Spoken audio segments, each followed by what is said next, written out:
Le raisonnement, il paraît logique. T'as pas assez de clients, donc tu baisses tes prix pour être plus accessible, pour avoir plus de monde.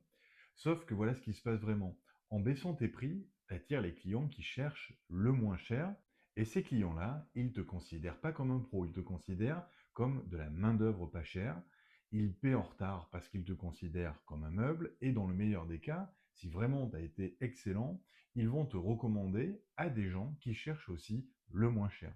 Donc, tu as bossé avec des clients souvent désagréables pour rien du tout, tu as bouffé la grenouille. Ça, c'est la spirale infernale. Des clients qui te mettent la tête sous l'eau au quotidien. Alors oui, tu as plus de clients en baissant tes prix, mais tu gagnes au moins, tu es beaucoup plus stressé et tu travailles souvent plus pour compenser. Et pendant ce temps-là, celui qui a conservé ses prix, voire qui les a même augmentés, alors oui, il a moins de clients, mais il se paye mieux, il travaille moins, et ses clients le respectent parce que un client qui paye le prix fort, il sait que tu n'es pas remplaçable. Un client qui a négocié, il cherche déjà quelqu'un de moins cher que toi.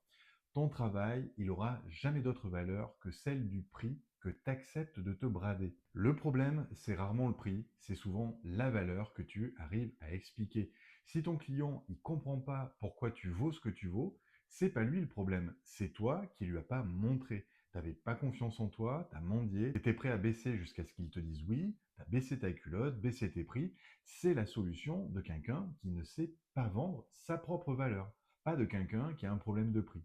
Maintenant, la seule vraie raison de baisser tes prix, c'est si tu as construit ton tarif au doigt mouillé, sans aucune logique, si tu es 2 fois plus cher que tes concurrents pour la même prestation, ou si tu mets 2 fois plus de temps qu'eux pour le même résultat, dans ce cas-là, oui, ton prix est à revoir, mais vers le bon niveau. Pas pour faire plaisir à un client qui de toute façon ne te respectera pas. Parce que baisser ses prix sans connaître son plancher, c'est naviguer à l'aveugle, et ça finit toujours pareil.